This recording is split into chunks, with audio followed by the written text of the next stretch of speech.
Hey you guys, it's MJ from Alta Love. How are you? I have been sitting in meditation this morning. As those of you who join me regularly here know, the last couple of days have been quite challenging. And when I initially sat, I was sitting with a lot of fear and thank you, by the way. I'll be messaging you soon anyway. um, and I was just sitting with fear, and I started to have like little noodles about like, what is fear? Um, and ultimately, this sense of, fear is disconnection. Fear is sort of like the opposite of feeling like you're totally loved and supported and belonging and all of that. And I did a share this morning on Facebook, and I shared about how Alta Love is really, for me anyway, this compassionate movement of genuinely caring for one another and the planet, and a very profound knowing within myself that Earth had to go through a paradigm shift to end suffering and war cycles. And that's different than our ability to feel and feel pain and feel different emotions. But suffering as a construct isn't necessary, And I remember at university this idea that, or even just our collective learning at schools, like the Darwinism and the survival of the fittest, and this idea that humans are just naturally greedy, and this, and in my heart, I'm like, that's not true. And so, what is the truth? And the truth is that humans are ultimately loving and divine, and our species is beyond just this flesh and bone vessel. We really are creators, and a certain God force within us. And I'm aware, and a lot of you guys who've been here with me are aware, that this year has been deeply challenging. And right near the end of my meditation, it was like birthing truth, and how this year, 2019, is a number 3, and number 3 is often representative of like a trinity and truth. And even as such, I've tuned into some astrologers and numerologists who are talking about this. This year's is representative of a year of truth, and as a construct, truth is rising among the collective. So more and more humans are becoming aware of their truth, of the fact that they're not slaves and they're not flesh and bone simply. They are divine creators. They create their own reality. And that's something, again, for a lot of us here, we've been intuitively and or more obviously just aware of that. I know that a lot of the teachings that come along with law of attraction teachings are something that I intuitively picked up on and was aware of quite an early age. And and then around the time of the awakenings, I certainly became more responsible with my thinking, and knowing that I was supported by a divine force, and navigating the world ultimately from a place of innocence, and then in a weird way, like the dark side of that is naivety of seeing the divine in people and seeing the beauty in people and assuming that everyone, or certainly like doing my best to do that, and often assuming that people had the same projections. And all these years later, I'm more aware that that's not the case, and that's okay. And yet, we are all here serving a function in the paradigm shift, in the birthing of truth on the planet. And really, what I mean by that is that we are now taking more responsibility for our thoughts and our feelings, and thus our projections, to create a new world. And I feel intuitively that we really are in the kind of shape shifting transition, and that's why, certainly in my awareness, because I can only ever speak for myself, there's been such lows and depth and confusion and chaos to a certain degree. And because we're shifting, we're changing, we're morphing. And even in a kind of scientific sense, when you watch vibrational tones, they so like a tone will create a geometric shape. Say if you have one of those vibrational plates and it creates like and you've got sand or particles on it, and a certain frequency will create a geometric shape. And then if you rise that frequency, during the rising, the shape starts to get confused. The shape starts to metamorph. But during the transition, it's chaotic. There's no, it's chaos until it hits the new frequency.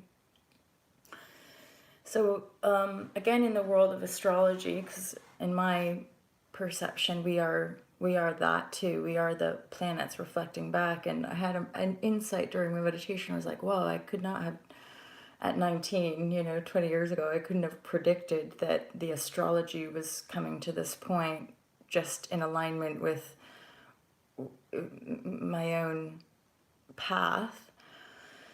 And now I'm speaking about this stuff.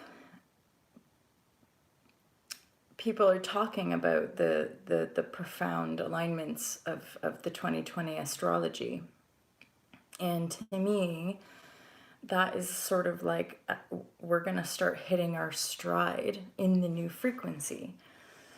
And I've talked about it before. It's an intuitive thing, which means it's beyond the veil. It's not made manifest yet. But we will continue to see sweeping changes, and yet we're still in the transition. So within the self, and certainly as we try to translate the biofeedback that we're receiving from the world around us, it still might feel a bit unknown and a bit chaotic. And if any of you, which most of you have, been going through or having spiritual awakening experience and then endeavoring this path of consciousness and creatorship, that is going to continue to build momentum. And even I can reflect to you guys, although certain financial apparitions are still triggering profound fear within me, and an unknownness perhaps, what is appearing are people. And just another side note was like, I gotta say, like, this is the coolest community. And it does reflect sometimes a layer of a belief system with me that some of the most generous people on the planet they're not wealthy, like they don't have tons of money.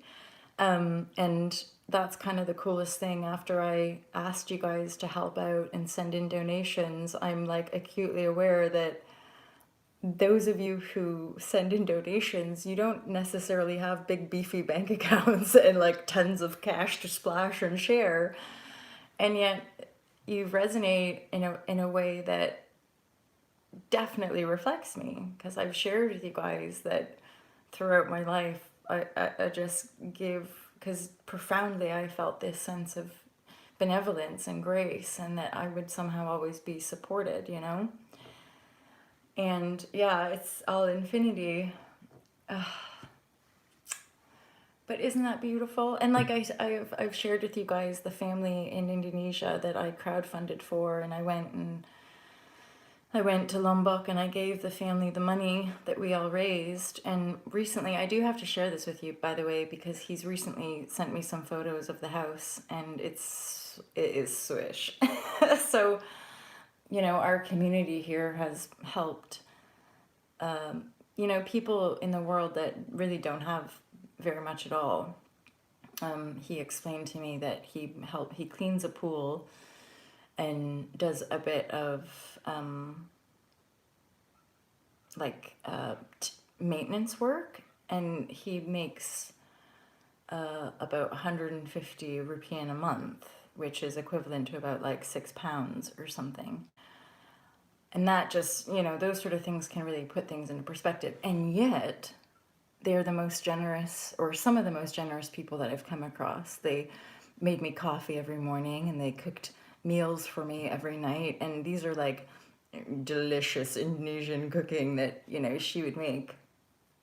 And they just wanted to feed me and give and support. And it was like, you know, and I gotta say, interestingly as well, with you guys sending in donations, it does trigger a lot of emotion.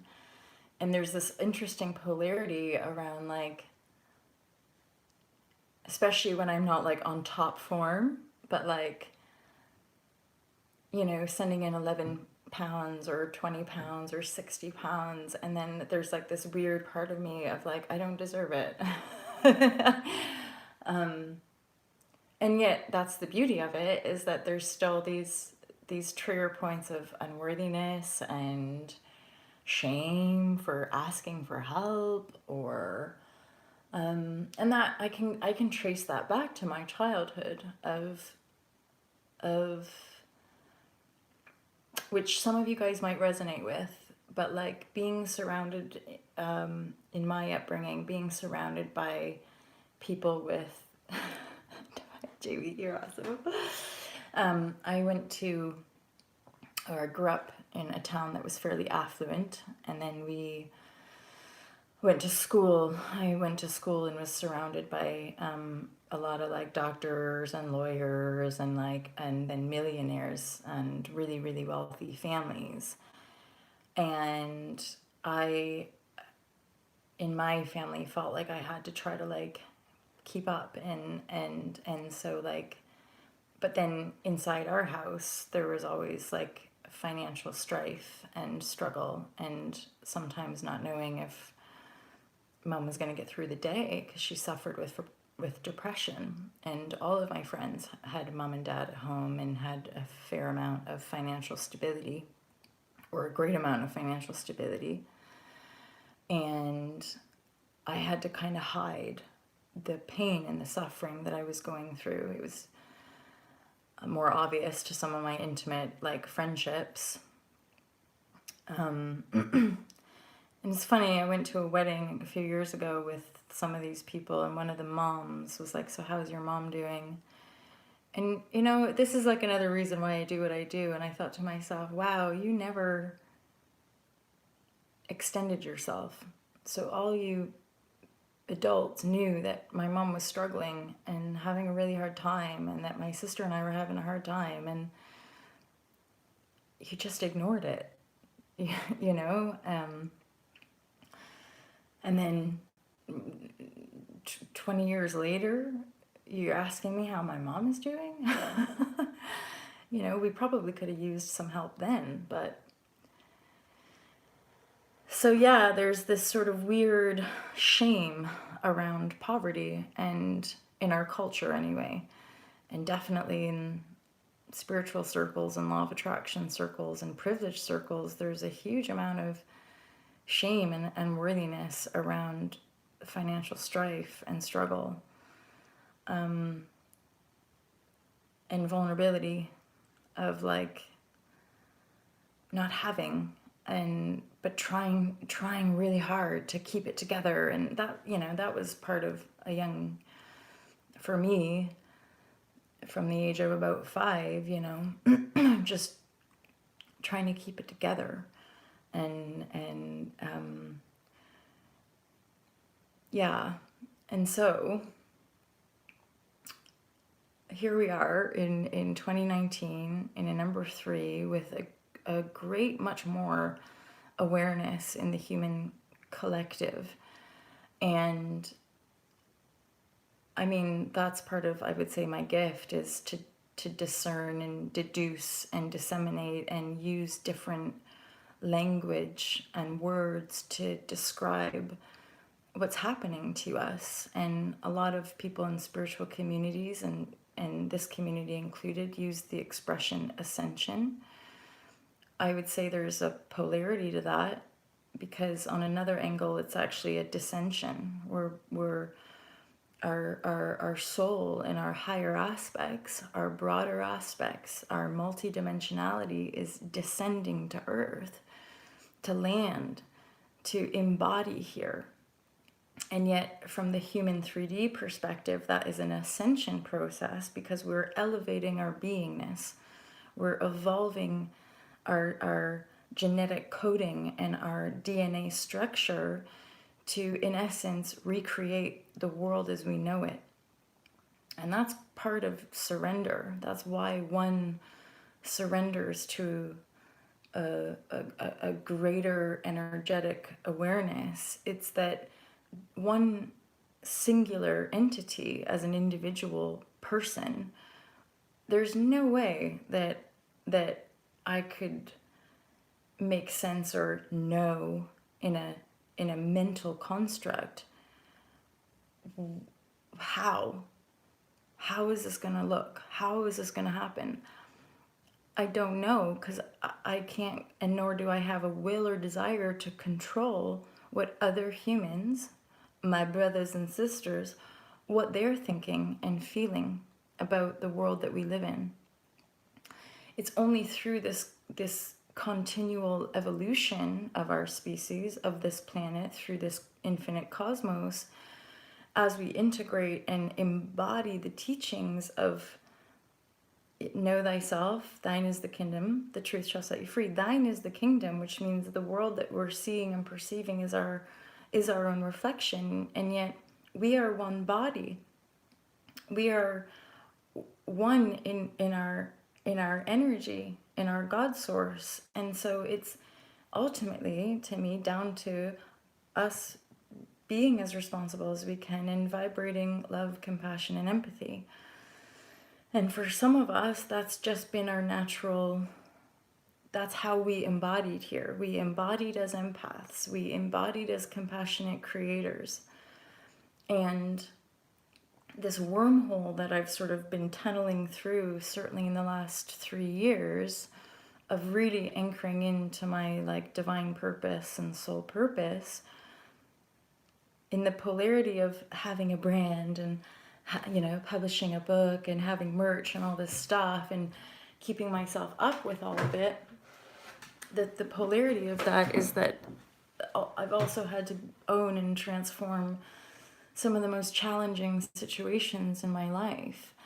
And that's where, yes, a lot of y'all have been here with me, but where I do honestly talk about the empath narcissistic dance, as it were, and why many of us as empaths with our own wounding inside, and the people-pleasing structure, and even recently being called one a narcissist by someone who lied to me about why they wanted to have a session, and then having to deal with the biofeedback of people's judgments and jealousies and resentment and any number of emotions that they might be carrying that they don't want to address within themselves. They don't want to own. They don't want to look out. And that's part of the distortion of the world that I've perceived, is the blinded by the materiality and just wanting to take from one another.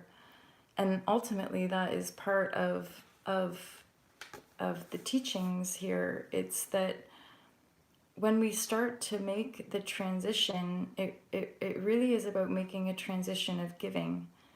So my aim here is to just keep giving of self.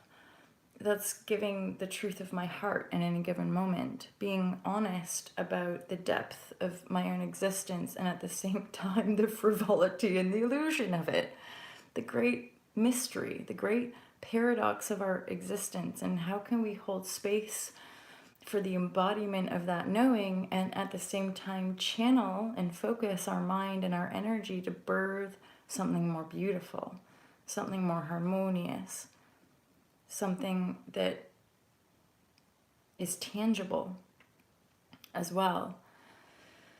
And that rising energy across the human collective is ultimately what we're effectively doing by believing in it. I've had to completely withdraw and isolate myself for not wanting to get into certain conversations with people, for turning away from the idea that that's just the way the world is, and I'm just going to have to get real and abide by the systematic structure that when you have those veils removed and you are a compassionate empath, it's soul destroying to deny your heart and deny your knowing and to just step in line, right? And yet other people entrenched in the enslavement hate you for it. And I say that boldly, but at the same time in truth, because I'm an empath. I've had people really close to me have contempt, and people in spiritual circles have judgment that they carry, and then justify the judgment by telling me that I killed them in a past life. And I'm not here to deny people's stories. I just, as I continue to own my own self, I think, oh, well, I'm not sure, like that's just a justification of how you're feeling in the moment. Instead of owning that I might trigger certain judgments or certain jealousies or resentment, you'd rather justify how you feel and make me into a murderer from a past life that I don't have any recollection of. And so that's part of all the veils and layers of this whole spiritual awakening process, and partly why I feel I've been guided to withdraw to the degree that I've withdrawn, to live a fairly solitary and reclusive life. I'm not a victim in that. I choose it consciously, and I'm quite joyful because I'm naturally an introvert. So it's happy days and I could just hang out by myself all day. And yet continue to show up on these platforms, on Facebook, on Instagram, on YouTube, to share my truth with you, to share that as long as I'm alive on this planet, in this body, I will show up and believe. That's ultimately what it is. I believe in myself, and I believe in humanity, and I believe that we can change, because I've changed and transformed my body. And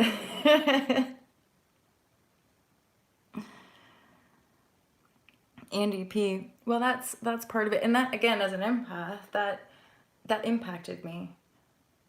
Like I went through a flurry of, oh no, oh God, like I'm horrible. And that's not the first time that happened, because another person did something quite harsh to me, and then another person came in and was like, well, I'm pretty sure you probably like did something really bad to them in your past life. And I was like, okay, it's my own karma. And as an empath, we're quite used to taking responsibility, so I just dealt with it. I was just like, okay, like I'll have to forgive myself, obviously. And yet now, all these years later, I'm like, I'm not sure. My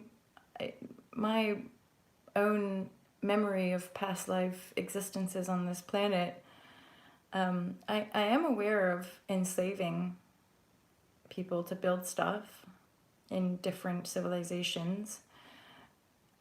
And so that's a big part of my sense of responsibility, in my own sort of veiled darkness and distorted power. And yet, as we've evolved as a whole, there's my past life recollection, in this certain timeline is persecution, burnings, beheadings. A most recent one was actually going back to the Mayan and having my heart ripped out on a sacrificial altar.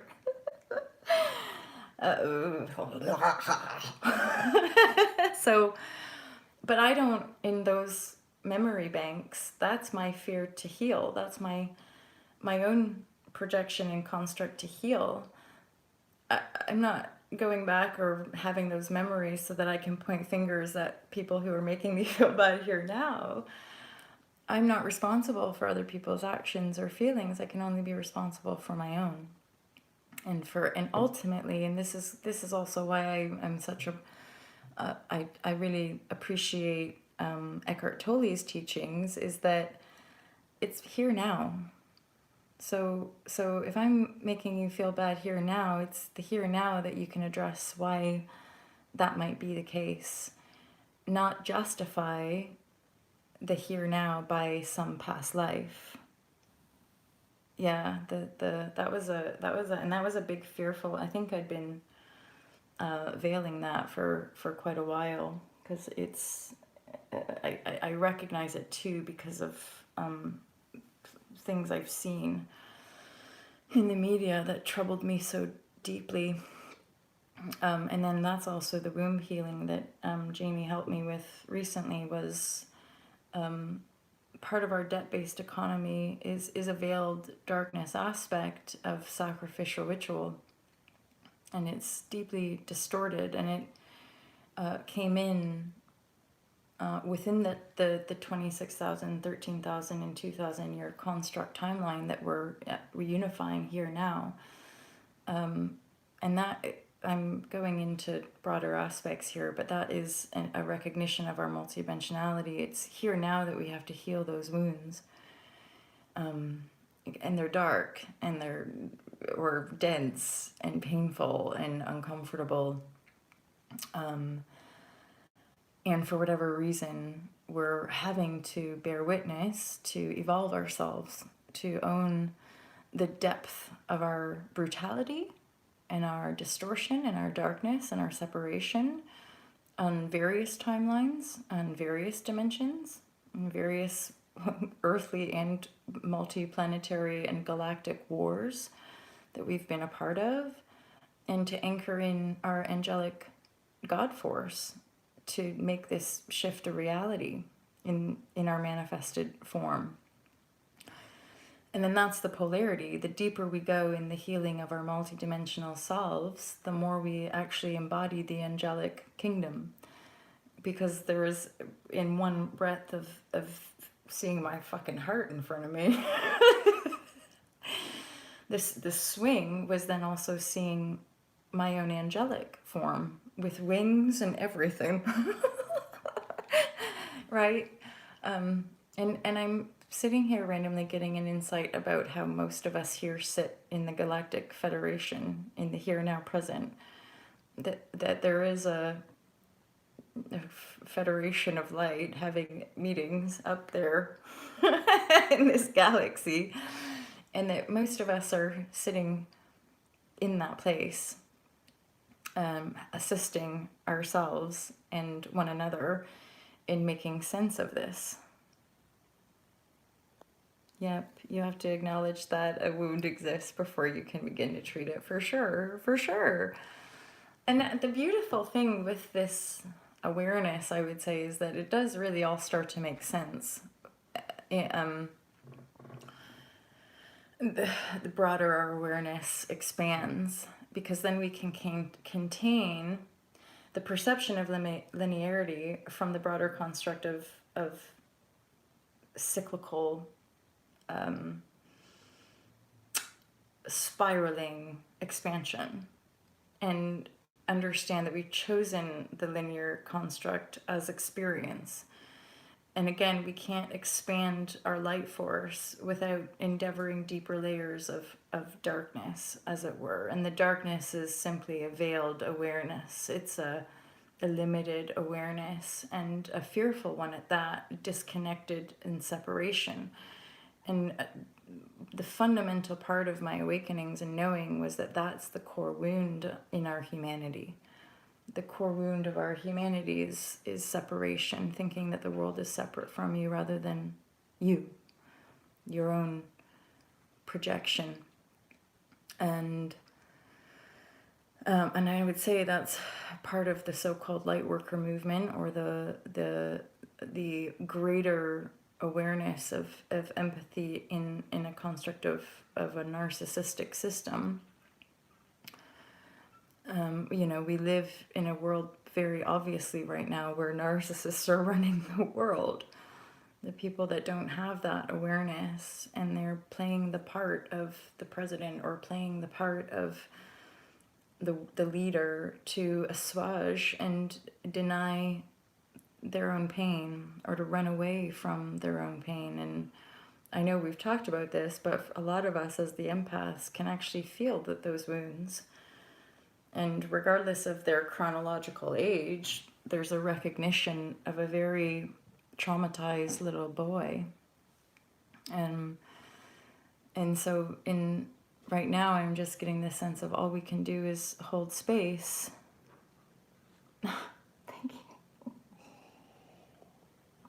All we can do is hold space for this continual rising, and then have faith and continue to believe.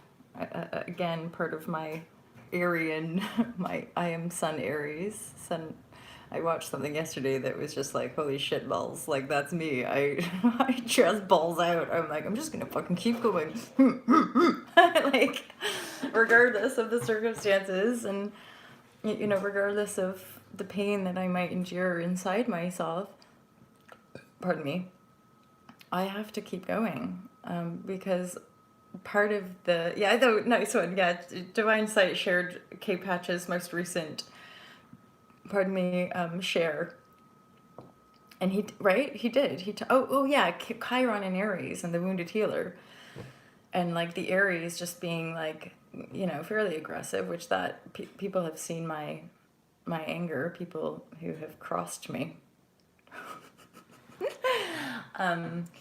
And it's not pretty, it's not sunshine, it's not, it's fierce, and it would trigger people's fear for sure. So just so you guys know.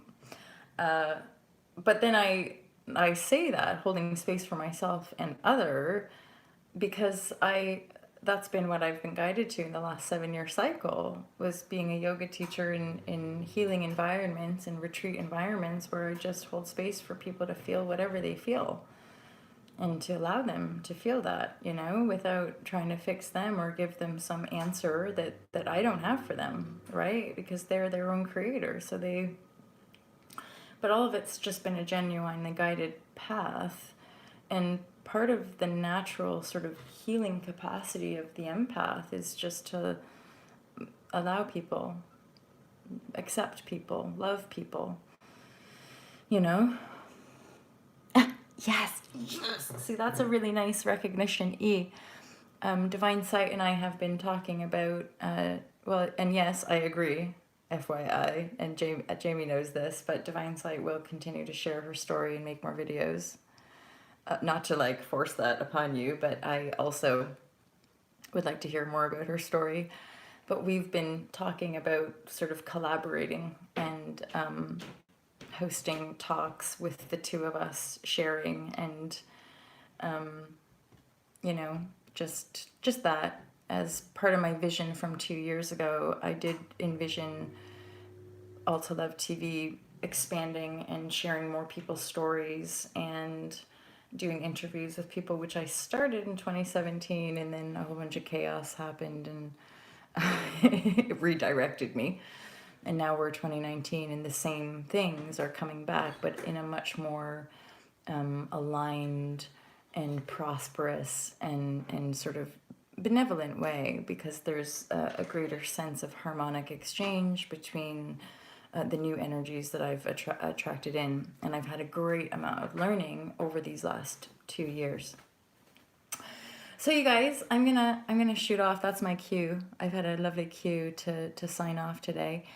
I really love and appreciate all of you, and have mega appreciation for all of you guys who have been buying the book and the audio. And I really love when you guys send me messages about how you're resonating with it. That means the world to me.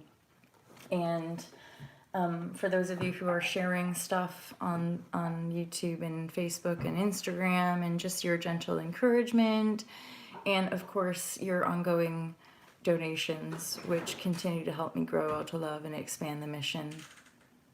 Yes, Andy P. Andy P. bought a book today. Oh, and thank you. One of you who I absolutely adore, you make me laugh all the time. You did that thing where you asked for me to send a book. What? And you sent a really lovely, hefty donation. So thank you. You know who you are. Thank you. I love you guys. I'm wishing you a wonderful sleep, sweet dreams if you're off to sleep. And if you're waking up with me here in the UK, good morning. Have a wonderful day. I'll see you guys tomorrow. As you know, I'm flying to Morocco tomorrow. So wish me luck with the travel. And I will see you tomorrow. But then from that point, I'll be broadcasting from Morocco, hopefully with a decent connection as well. All right, you guys, I'm out. Have a beautiful night, day, wherever you are, and I'll speak to you real soon. Love you loads. Peace. Oh, look, that was a wave, but I think also a peace sign. Thank you, guys. Peace out.